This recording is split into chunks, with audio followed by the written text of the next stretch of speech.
ದೇವಸ್ಥಾನಗಳಿಗೆ ಹರಿದು ಬಂದ ಜನಸಾಗರ. ಶನಿ ಮಹಾತ್ಮ ದೇವಸ್ಥಾನದ ಅಂಗಳದಲ್ಲಿ ವಿಶೇಷ ಪೂಜೆ. ಕಡೆಯ ಶ್ರಾವಣ ಶನಿವಾರದ ಅಂಗವಾಗಿ ತಾಲೂಕಿನಾದ್ಯಂತ ಶನಿವಾರ ಎಲ್ಲಾ ದೇವಾಲಯಗಳಲ್ಲಿ ವಿಶೇಷ ಪೂಜಾ ಕಾರ್ಯಕ್ರಮ ಜರುಗಿತ್ತು. ಬೆಳಗ್ಗೆಯಿಂದಲೇ ಸಾರ್ವಜನಿಕರು ದೇವಾಲಯಗಳಿಗೆ ತೆರಳಿ ಪೂಜೆ ಸಲ್ಲಿಸಿದ್ದಾರೆ. ಗುಡಾರ್ಲಹಳ್ಳಿ ಶನಿ ಮಹಾತ್ಮ ದೇವಸ್ಥಾನದ ಅಂಗಳದಲ್ಲಿ ಭಕ್ತರಿಗೆ ಅನ್ನಸಂತರ್ಪಣೆ ನಡೆಸಿದ್ದಾರೆ. ಹಾಗೂ ಮುರುಗಮಲ್ಲ ಬೆಟ್ಟದ ಮೇಲೆ ನೆಲೆಸಿರುವ ಶ್ರೀ ತಿರುಮಲ ವೆಂಕಟೇಶ್ವರ ಸ್ವಾಮಿ ದೇವಾಲಯಕ್ಕೆ ಸಾರ್ವಜನಿಕರು ತೆರಳಿ ಪೂಜೆ ಸಲ್ಲಿಸಿದ್ದಾರೆ.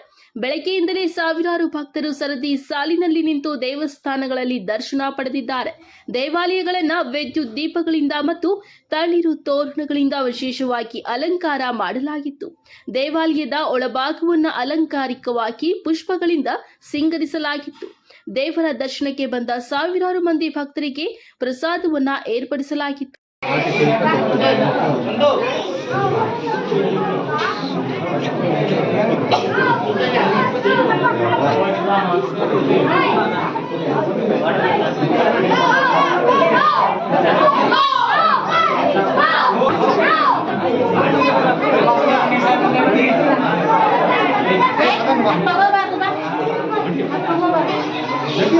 ಈ ಸಂದರ್ಭದಲ್ಲಿ ಮುರುಗಮಲ್ಲ ಹಾಗೂ ಗುಡಾರ್ಲಹಳ್ಳಿ ಸೇರಿದಂತೆ ಸುತ್ತಮುತ್ತಲಿನ ಗ್ರಾಮಸ್ಥರು ಮತ್ತಿತರರು ಇದ್ದರು.